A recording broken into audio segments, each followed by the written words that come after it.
To unpin this connector, it took me a while to figure this out, as I've said. You take the screwdriver, simply pry up on this side, and then pry up on the other side.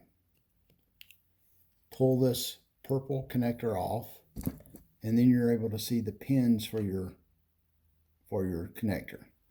Now, before you start unpinning any of this, make sure you take pictures or good notes of where every one of these wire colors is plugged in on this connector.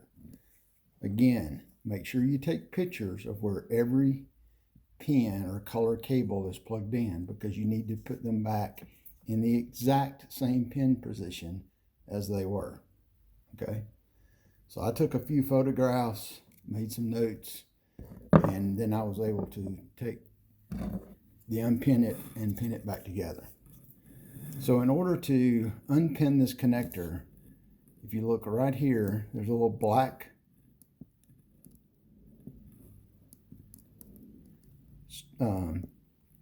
lock socket.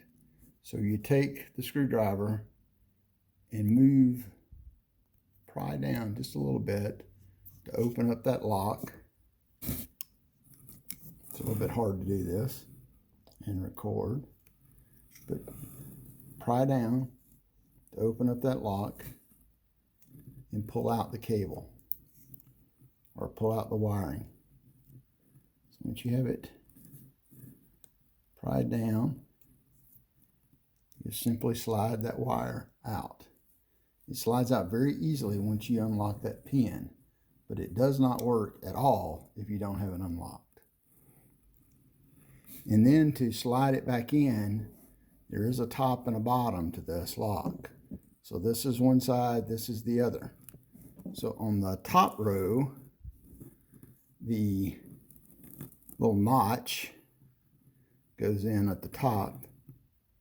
When you slide it back in, you're going to hear a click when that cable is locked into place, or when that wire is locked into place, and you should be able to pull it out easily. So once you've done all of those, once you've unpinned all of those, then take some black electrical tape and wrap around the end of it, and that way when you pull it out, all the wires will be together. And then obviously on the new one, you'd wrap the tape around again, you'd unplug, you'd have this connector come in, you'd unplug it on the new, unpin it on the new connector as well, and then you would wrap it in electrical tape or some type of tape, and that way it'll make it easier to run back through all the places that you have to run it through. Okay.